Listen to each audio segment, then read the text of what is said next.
One rapper lost his whole career after Young Thug dissed him, and another took Thug to court for throwing shade. These are times Young Thug disrespected rappers on live. Back in April 2020, French Montana hopped on Twitter, claiming he could go neck to neck with Kendrick Lamar in a hit-for-hit battle. Then he doubled down on IG, flexing a list of his biggest songs on his story. Thug wasn't having any of that though, immediately calling French out on his BS.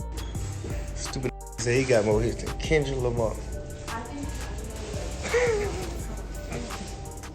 French clapped back with an IG post clowning Thug for wearing a skirt, calling him broke, and letting him know if he wanted the smoke, he could get it. Thug responded to his story, calling a cap on the skirt rumor. That ain't me on that picture, Lane Green, and the whole world been thinking that too, man. I'm 56, I'm gonna say something about that, man. That ain't me with that ugly skirt on with that hat. I don't wear shit like that. Look. He then turned up the heat, accusing French of stunting with fake Bugattis and rented mansions. Bugattis and fake houses with these pools you getting your ass put out of in the next 2-3 years and all that cheese. We ain't even finna talk about none of that. Just when you thought he was done trolling, Thug went even further, threatening to leak a video of French getting knocked out. Get my phone, I'm finna call me right now. Get my phone. Get my phone, I'm finna call me. I'm finna show you. Send me that video. Just get my phone. I'm finna show everybody. I'm finna show the whole world you getting knocked out. Get my phone, get my phone. Thug kept posting awkward pictures of French, clowning him over and over, and even pulling up to his old mansion to prove he wasn't living there no more, captioning the video, "This is the house Auntie French owned once upon a time." French wasn't gonna let him walk all over him like that though. He fired back on IG, mocking Thug for wearing a skirt in his music video. "Thank you for wearing that skirt for me on those styles, you heard?" Hold a cap. Hold a you know, I wouldn't worry about 21 Savage before me and Kendrick, you heard? He also tried to flip the situation, claiming Thug had been chasing him for a feature and saying he had way more money. Fake Bugattis, fake houses. I still got a full computer full of your mother hooks. You've been on my since day one before you. Bro, are you talking about millions? You talking about houses and water? French also challenged Thug to drop the video of him getting knocked out, putting $1 million on the line. Talk about my nigga. And if me got some footage like that, tell him to show it to you. I'll give you $1 million. Show it. And to show he was serious, he added another $1 million later that night, daring Thug to drop the clip. And if you find that footage from me, tell him I'll give you an extra $1 million. On my son's life. You get that footage, I'll give you $1 million. But besides that, talk to him. You don't got more money than me. Thug didn't want to escalate things further, so that same night he hopped back on IG to address some of the things French brought up. Get out of your feelings. I'm only speaking from an artist standpoint. You do not have nowhere near more hits than Kendrick Lamar whatsoever. You probably won't ever have more hits than Buddy. He also shut down rumors that he was beefing with 21 Savage after 21 jokingly called him the newest inductee into the Hall of Cap on Twitter. I got off the phone with Savage. I told him I was coming to fuck with him in Atlanta for a few days. I was supposed to get on the jet yesterday, and I was supposed to get on the jet today, but I ain't make it. So that's why he put it up and said, I'm in the Hall of Cap. Well, Thug let him know he wore a skirt in his video to show real love, but now he felt disrespected. Stay in your lane, I stay in my lane, bro. You ain't even on my level when it come down to getting no business handled or none of that. Like, you're a bitch, bro. French didn't want any no smoke either. The very next day, he hopped on IG Live with Fat Joe and officially called off the beef. But that didn't stop him from throwing a little shade later on, when Thug's collab album with Chris Brown, Slime and B, moved just 19,000 units in the first week. French dropped a comment, "I'll be dead wrong if I say something, but you know what? I love Chris, and we squashed the drama with Thug, and I really like this album. I think it should have promoted more."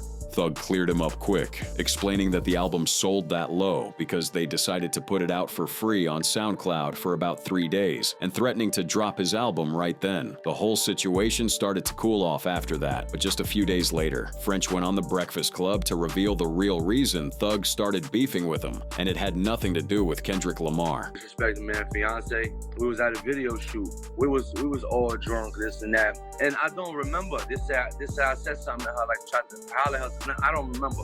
Turns out Thug had been holding on to some unresolved tension, all because of how French allegedly talked to his fiancée on set. So when French made that Kendrick comment, Thug saw an opening and took it. But Thug was even more disrespectful when he got into it with another rapper over an issue involving his daughter. Back in September 2015, Plies posted a meme of Thug's daughter cussing, captioning it "current mood," and using a couple of hashtags that included the word "bae" as a joke. But Thug wasn't laughing. He fired back instantly, demanding Plies take the video down, or else they were gonna have a serious problem, even posting a video issuing threats against Plies for sharing footage of his daughter without permission.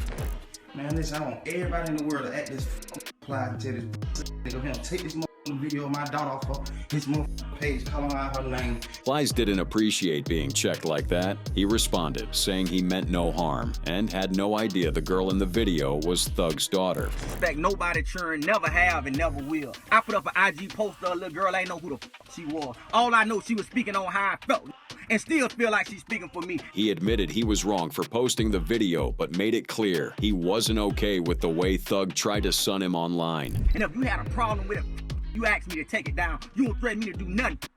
Thug wasn't done. He clapped back again, this time with a video captioned, "You not the only one in trouble, the mom is too. I will never condone my child cursing. And had I known about it, it wouldn't have been on the internet." You sound like you a little frustrated and mad. Knowing damn well you was wrong. You said you don't disrespect a person's kid, but you called my daughter several times. Later, during an interview on Sway in the Morning, Thug explained why he came at Plies like that, saying he doesn't play about his kids. Cause he said, and I understand, you know, where he come from, Florida, that's like a popular word. You know, they used to saying it, but he told Sway that after cooling off, he actually deleted the videos, but when Plies refused to take down the clip of his daughter, Thug decided to take it up a notch. You know, the video's still up. He changed what he said, but he still, you know, he still didn't delete the video. So it's clapped up.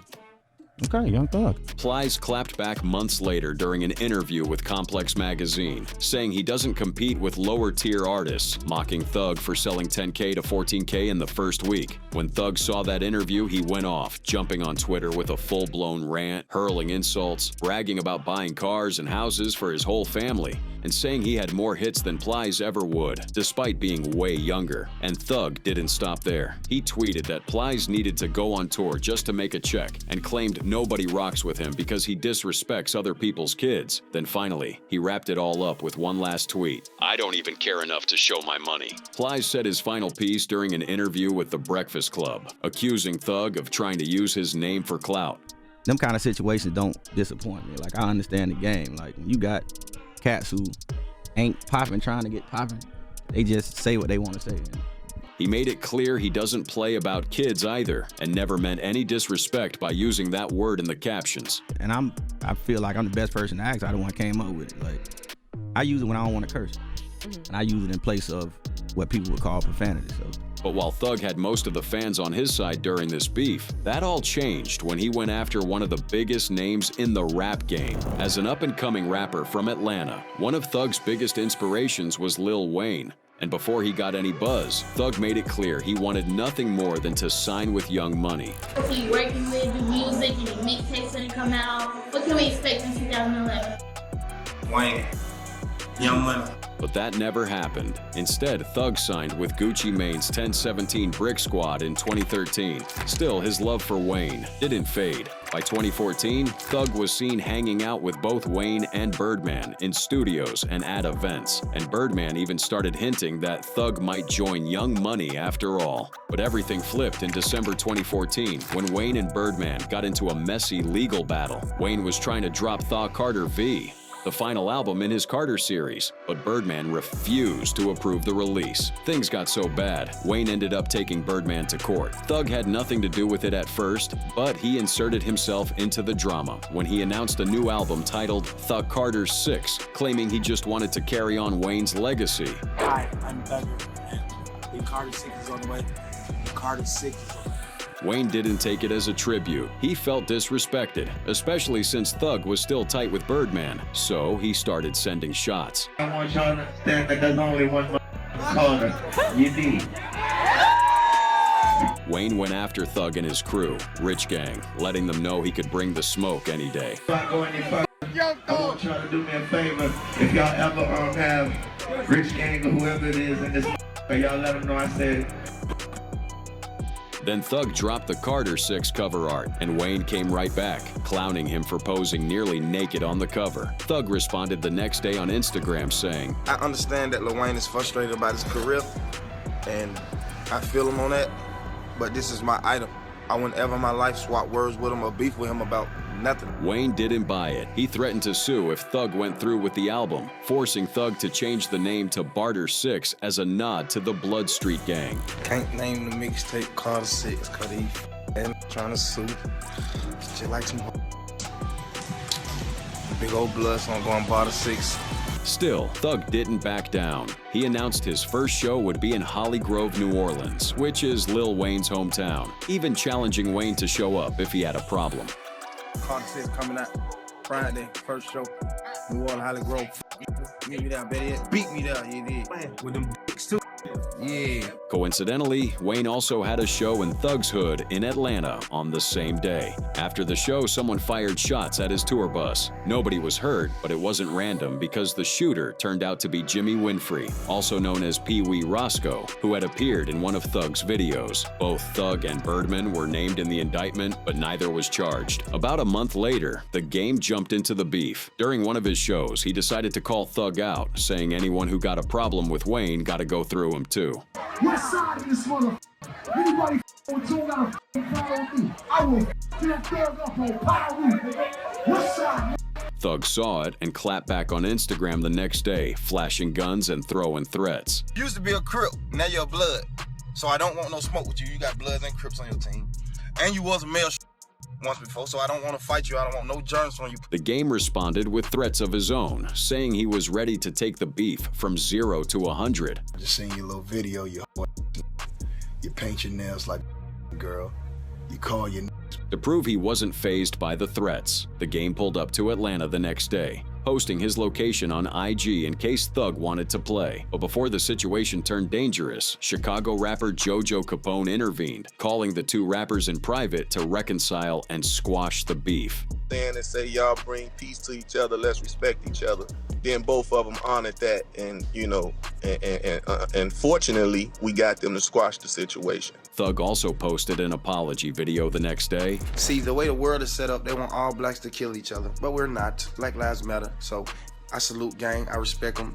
I'm sorry for making that post about him. The Game then followed up with his own apology video, giving Thug credit for putting his ego aside and letting the beef die before things went too far. You take a real to apologize and dance some shit.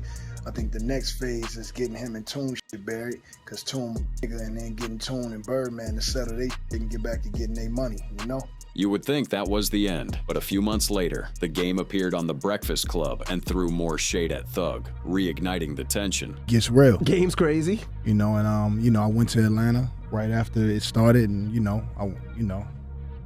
it got real. Thug responded right away, calling the Game out for sneak dissing and trying to make it look like they had a one-on-one, before following it up with a video of the Game privately apologizing to him on FaceTime. I jumped out of man, so that's my bad. Real niggas don't apologize, and shit, it ain't nothing, man. So you know what it is, man. I got a lot of respect. We got too many. That seemed to be the end of the beef. Thankfully, the situation didn't turn violent, unlike Thug's beef with this other rapper, which resulted in multiple deaths and a prison sentence. While young Thug was building buzz in the streets of Atlanta before his big break, Lucci was on a similar grind. Alongside his brothers, he created his own crew, called YFN. Just like Thug's YSL, Lucci claimed YFN was a music collective. Lucci's street history dates back to before he found fame, so even after the checks started rolling in, he was never able to separate his lifestyle from the music. That decision came with real consequences, including putting his own family in danger. Like the time his mom's house got shot up twice, almost costing his mom her life after she got hit in the foot. I was in the A, we was at the studio, and I get a call, and I rush home. She had got shot in her leg, her and her friend, they were laying in the bed. But my daughter... According to Lucci, he was the main target. With that kind of heat on both of them, it's clear Thug and Lucci shared more in common than just music. Now, were you the target initially? Probably so. You don't know who did it? Street code, right? While they both rep different hoods, Thug and Lucci had mutual respect. That was until January 2015 when Lucci's mentor, Big Nut, got killed outside a barbershop on McDaniel Street in the Castleberry neighborhood of Atlanta, hitting him and 2 others, including a boy. Since Big Nut was the first person to put Lucci on and one of the major supporters of his rap career, Lucci was out for blood once he got murked. Officially, Big Nut's killers were never named, but word in the streets was that YSL had something to do with it, and it didn't take long for their Thug and Lucci's beef to go public. February 2016, Thug posted a picture of Thug's fiancée, Jerica Carly, and Lucci responded with utter disrespect, tweeting, "I know you miss laying on that sofa with me girl Rika," implying that he'd smashed Thug's girl in the past. He followed it up with another tweet saying, "He gon' cry when he see these messages," before leaking his private DMs, confirming they may have actually hooked up. Lucci didn't stop there tweeting. Fly took a rich can't do none but respect him, then tagging Jerica, saying, "Miss you, bae." Lucci was clearly trying to get a rise out of Thug, and even doubled down on his claims during an interview with The Morning Culture. You said you slept with his girl. Is that what it's about? I was in the bed with her a couple times. Wait.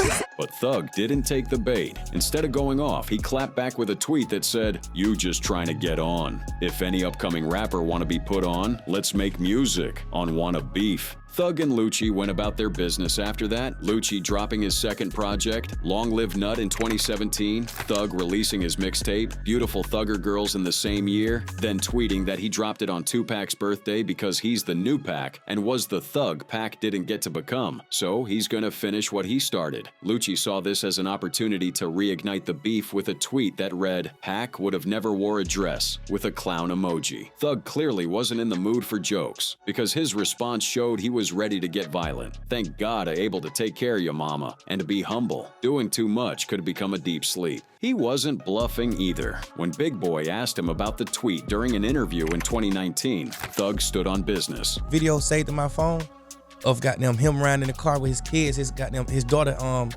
came up from the back seat with the water and poured it on his son, and the way he treated his mom and his kids really stopped me from doing something to him. I heard that. Up to that point, the beef had been mostly talk and trolling. But it got real in 2018 when Thug's right-hand man, YSL Duke, was nearly killed. After leaving Magic City in Atlanta, Duke noticed he was being followed. He ran for cover behind a parked car just as one of the men opened fire. Duke was shot twice, once in the shoulder and once in the foot. But he lived, and although rumors of Lucci's involvement filled the streets, he and his crew were never officially tied to the shooting. Things went hush again after that, until Thug jumped back on Instagram, calling out Lucci and his homie Sauce Walka, saying both of them could get slapped.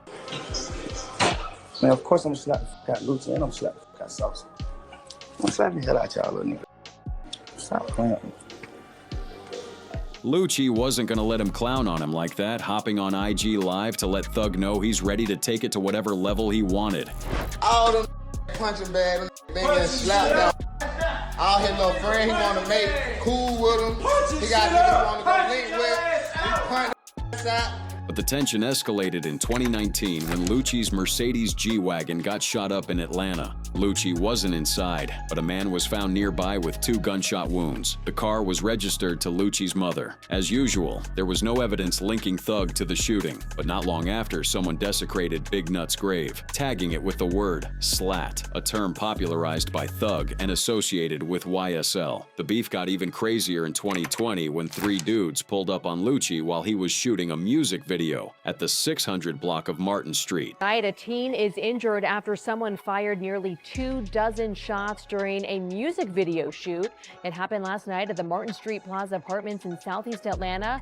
A boy was grazed by a bullet, but before Lucci could react, he got hit with some RICO and murder charges. Lucci was charged in a gang-related shooting where he served as the getaway driver. The crew was targeting their ops, but things went sideways. One of Lucci's associates, James Adams, was shot during the hit, but instead of taking him to a hospital, Lucci pushed him out of the car and left him to bleed out on the street. Lucci eventually turned himself in and was sentenced to 20 years in prison. While behind bars, reports surfaced that Thug had allegedly ordered a hit on Lucci in prison, but he survived. Despite that, Lucci refused to testify against him in court. Lucci was released on parole in January 2025, and it's safe to say their beef has fizzled out. But Thug didn't hold back when this other rapper disrespected him. Back in 2014, Kevin Gates posted a video on Instagram calling out Young Thug, claiming he had been dodging him and making it seem like there was some kind of tension between them. But don't pick up the phone when Gates called. Damn, what a nigga told you something about me? Come on, man, keep it real. Just tell me, man, Gates, I ain't rocking like that. Thug didn't waste any time responding, telling Gates to pull up. Get tired of his pussy slick dick, and you know who I'm talking about, pussy ass little Now them so don't get tired of spraying at your pussy. Pull up, boy. Gates never responded, and when Vlad TV caught up with him at the BET Hip Hop Awards later that year and asked about the situation, Gates played it cool, like it never even happened. Right on the little stuff you got going on with Young Thug, man, is there any I don't issue? know what you're talking about. I don't get tired. While the situation ended as quickly as it started, Thug's beef with his former best friend turned foe was even more serious. After Gucci got locked up in August 2014 on federal firearms charges, he dropped all the rappers under his label, including Young Thug. Birdman saw that as a golden opportunity to bring Thug under his wings, especially since Thug already looked up to him as a mentor. A nigga like a real father figure. So it's gonna be a lot around him. So at the end of the day, you're gonna always wake up and love him, and you're gonna most definitely want to stay around him. Rich homie Quan, on the other hand, was still independent, pushing his music on his own. At the same time, Thug was also heating up Atlanta with songs like Stoner and Danny Glover. With Thug, you know what I'm saying? So the Bird want to meet you, bro. Come over here to the Bird want to meet you. So a Thug introduced me to Bird, you know what I'm saying? Birdman saw the potential in both artists, and that led to the creation of Rich Gang, a music collective featuring Thug and Quan. Taking over the summer of 2014 with their first hit song together, Lifestyle, Rich Gang dropped Thought Tour Part 1 in September 2014, a project stacked with bangers. Rich Gang was on an insane run at the time, with the duo performing at major festivals and building a massive fan base that still adores them till today. But it all came crashing down in February 2015 when Quan announced he was leaving Rich Gang to focus on his solo career. I've been focusing more on myself. I've stepped away from the Rich Gang a little bit just to get back to Quan. People want Quan back, man. Thug wasn't too happy with this decision, and at his next show, he got on stage and dissed Quan publicly for the first time, marking the beginning of their beef.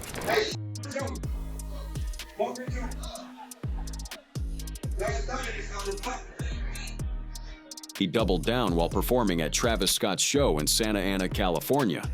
You saw the video, man. This stupid lame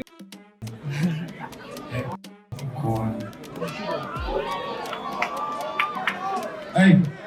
Quan didn't take this to heart, though, responding to Thug in a way nobody expected. Yeah, always my brother for life, man. You know, no hard feelings, you know what I mean? We both went to middle school together. We live in Atlanta. Right now, just a lot going on. When the interviewer pressed further, asking Quan how he felt about Thug's comments, Quan opened up. The reaction was, my brother called me punk. Not to get in my feelings, it hurt. But to Quan, that didn't change the fact that Thug was still his brother. Trash Thug or banish his name, because that's not where I come from. I'm all about giving, you know, blessings. So, you know what I mean? I wish Thug the best of success, man. In December 2015, things took a turn. Quan was performing drunk when a fan tried to grab his leg. He lost it and started throwing subliminals at Thug, even calling him the F slur.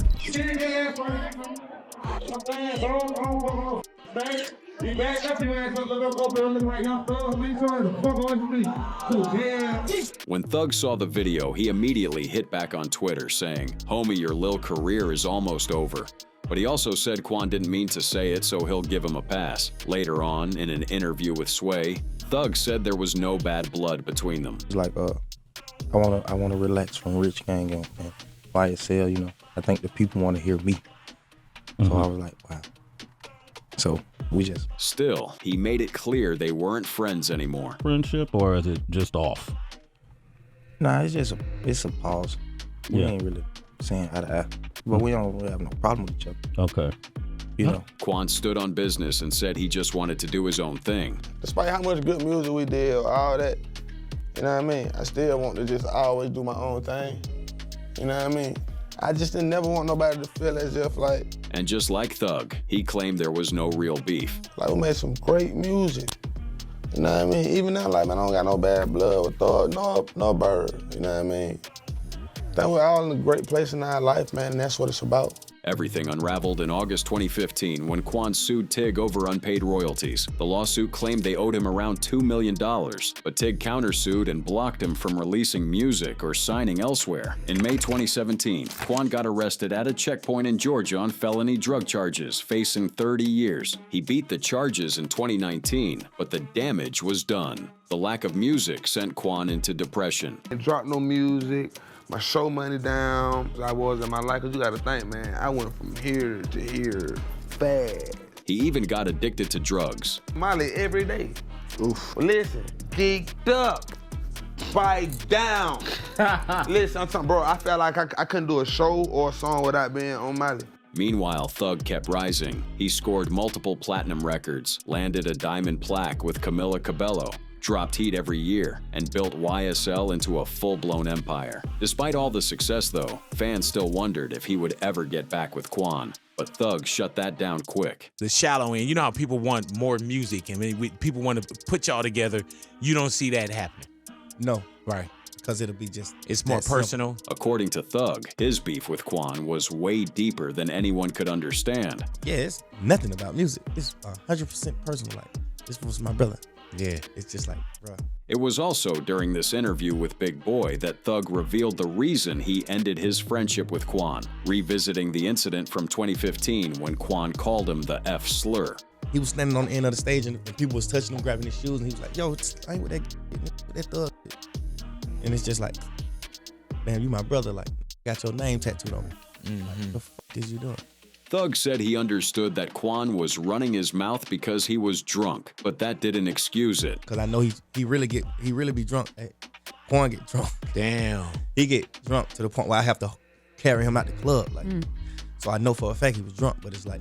Quan also spilled a little more about the backstory behind the beef.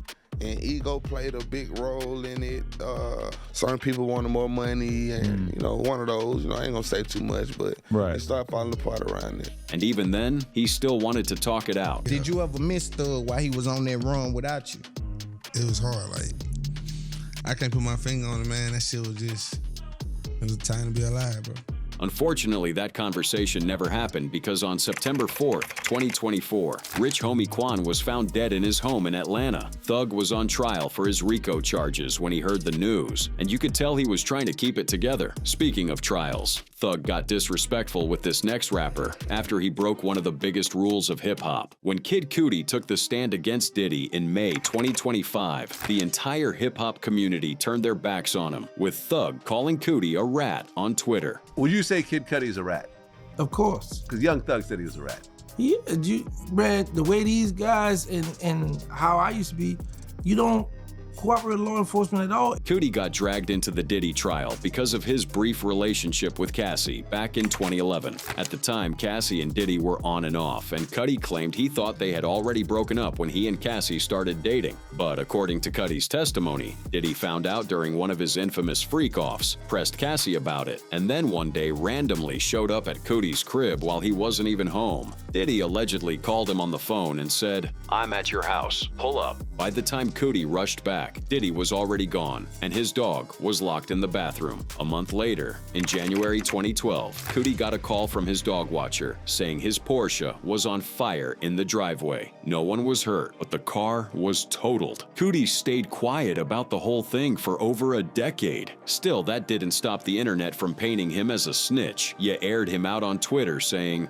"I wish Cudi hadn't testified against Puff. We need to not be locked in white systems." And Thug backed him up, calling Cudi a rat. But that wasn't the last time Thug disrespected another rapper for snitching. In May 2022, Thug, his homie Gunna, and 28 other members of YSL got picked up by the Fulton County Police on a RICO indictment. The charges were heavy, 56 counts, including murder, armed robbery, carjacking, witness intimidation, and drug trafficking. Gunna was facing up to 20 years if convicted, so he copped an offered plea, basically pleading guilty while still claiming innocence. The terms: 5 years in prison, 500 hours of community service talking about gang violence, and a promise not to hang around guns or certain YSL members. But the deal let him walk. Time served, 1 year behind bars, the rest on probation. Now here's where things got sticky. Nobody was supposed to know about the plea until a courtroom clip leaked, showing Gunna confirming that YSL wasn't just a label, but a gang, and also admitting to witnessing criminal activity as part of the crew. YSL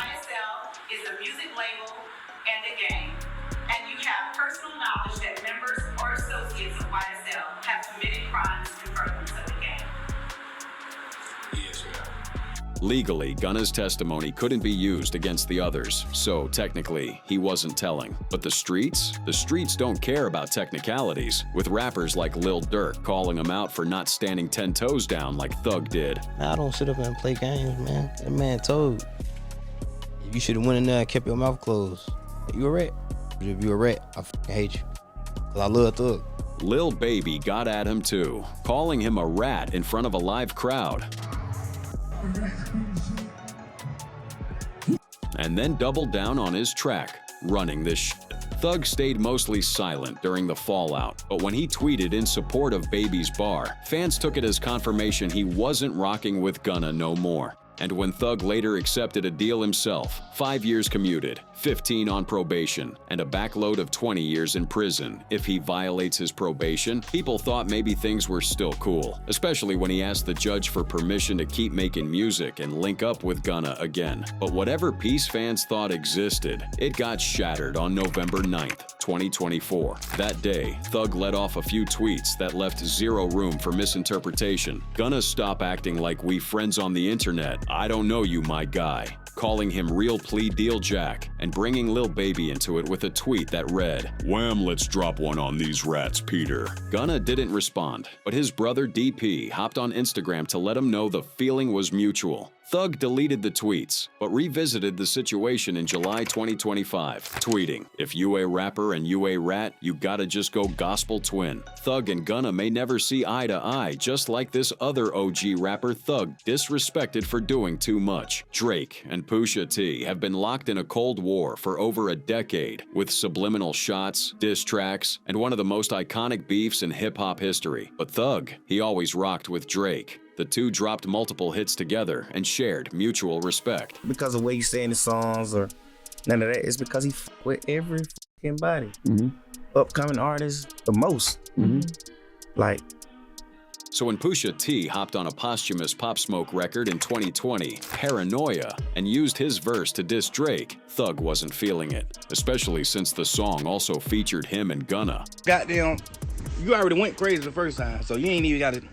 Ain't nothing but a sucker going on double takes and triple takes and quadruple takes. Thug took to Instagram to air Pusha T out saying, "I don't respect the Pusha T verse on the song with me, and Gunna, cause I don't have none to do with y'all's beef, nor does Gunna. If I knew that was about him, I would have made changes on our behalf. This rapper is so gay." Pusha fired back on his IG story, telling Thug not to feel bad because nobody knew what the verse was about, alluding to the fact that Drake snitched on him. Pusha eventually asked to be taken off the album, but Thug didn't let it die like that. He dropped a video on his IG story, telling Pusha, "You just feel like you ain't gonna get enough views on your own, so you came and put some shit on a whole nother who's resting in peace music." The beef died after that, just like Thug's beef with this next OG rapper. Back in November 2020, Thug raised eyebrows when he fired off some unexpected shots at Atlanta rap royalty, Andre 3000, on T.I.'s Expeditiously podcast. Rap you 203,000 songs. I ain't never paid attention to them. Never in my life. You crazy. T.I. tried to check him, reminding Thug he was crossing the line by disrespecting one of the most beloved and respected figures in hip-hop, especially someone from their own city. But Thug wasn't hearing none of that. He doubled down, saying Elton John was easier to work with than Andre, accusing 3 Stacks of being standoffish and wanting to be worshipped. John, like, hey, well, I love you. I remember your first song. I remember Gucci first song. When is Guap getting out? Like, he just more of like a fan type of to the point where it's like, I'm like, let's do music. He like, nigga, bet. Naturally, fans weren't having it. Social media lit up with folks dragging Thug for dissing someone who'd always shown him love. People started pulling up old clips of Andre shouting Thug out, praising his creativity, and encouraging his artistry from early on. Rap had changed, and I knew what he was talking about, because when I see Wayne and Thug, I'm like, whoa, I can't keep up with that shit. Thug doesn't mind disrespecting rappers he's never worked with, but that doesn't mean his own collaborators are safe either. Metro Boomin been locked in with both Future and Young Thug since 2014, cooking up back-to-back classics. But in 2015, things got tense when Metro and Thug got into a low-key scuffle over some tweets that looked like sneak disses. It all started on November 9th, when Metro hopped on Twitter and shaded rappers who were dropping mixtape after mixtape, trying to mimic Future's work ethic but flopping every time. Thug thought he was throwing shots his way and immediately responded, asking Metro to put some name on the sub, and saying Future's music could never sound like his. Then just a few hours later, Thug took it back, blaming it on the cheap liquor and lean. Future wasn't about to let it slide though. He jumped in with a slick jab, telling Thug he'll never have the juice like him. Thug clapped back, poking fun at both Future and Metro, before following it up with a tweet saying, "Like this makes me realize that these are really sitting in the studio together, throwing subliminals on their own teammates." Metro saw the situation spiraling, so he cleared up the misunderstanding quick. "You gotta be crazy if you think I subtweeted Thug. That's corny. People are allowed to believe what they want though, true or not." The following day, Metro dropped the subliminal jabs, coming at Thug straight and asking him to pull up so they could do this face to face. Thug initially responded with a threat of violence, but later quoted Metro's tweet with an emoji. A whole year later, Thug finally got his lick back after Future teased new music, dropping one of the most iconic tweets in hip-hop history, telling Future to slow down with all that BS music. Thug, Future, and Metro later reconciled and ended up making a couple of bangers together.